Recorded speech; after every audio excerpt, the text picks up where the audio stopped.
একটা হলো ফাইনাল উদ্দেশ্য, একটা প্রাইমারি উদ্দেশ্য, আর একটা হলো ফাইনাল উদ্দেশ্য। একটা হলো প্রাথমিক টার্গেট।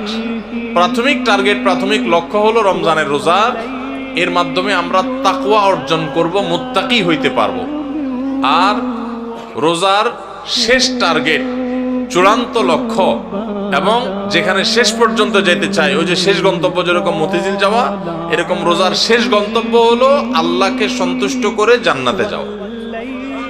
এটা হলো রোজার শেষ উদ্দেশ্য, ফাইনাল উদ্দেশ্য।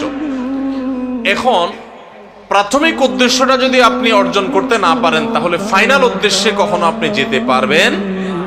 আপনার মতিঝিলে যেতে হলে আপনাকে মেইন রোড পর্যন্ত, আগে মেইন রোড পর্যন্ত যদি আপনি যেতে না পারেন, তাহলে মতিঝিলে যেতে পারবেন? ঠিক একইভাবে রমজানের রোজা থেকে আগে আপনাকে মুত্তাকি হইতে হবে, আগে তাকওয়া অর্জন করতে হবে। রোজা রাখছেন, মুত্তাকি হইতে পারেন নাই, রোজা রাখছেন, তাকওয়া অর্জন করতে পারেন নাই, তাহলে আপনার ওই মেইন রোড পর্যন্ত যাওয়া হয় নাই।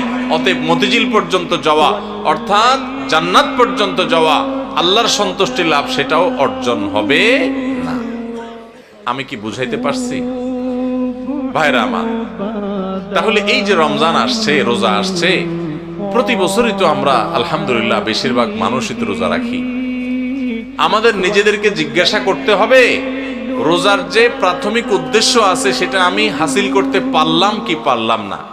যদি আমি রোজার প্রাথমিক উদ্দেশ্য হাসিল করতে না পারি, তাহলে রোজার আসল উদ্দেশ্য যে আল্লাহকে খুশি করে জান্নাতে যাওয়া, সেটা কোনোদিনই অর্জন হবে না। এবার তাহলে আমাদের হিসাব মিলাইতে হবে যে রোজা রাখার পর আমি মুত্তাকি হইতে পারছি কিনা। আসেন একটু আমরা হিসাব মেলানোর চেষ্টা করি ভাইরা আমার।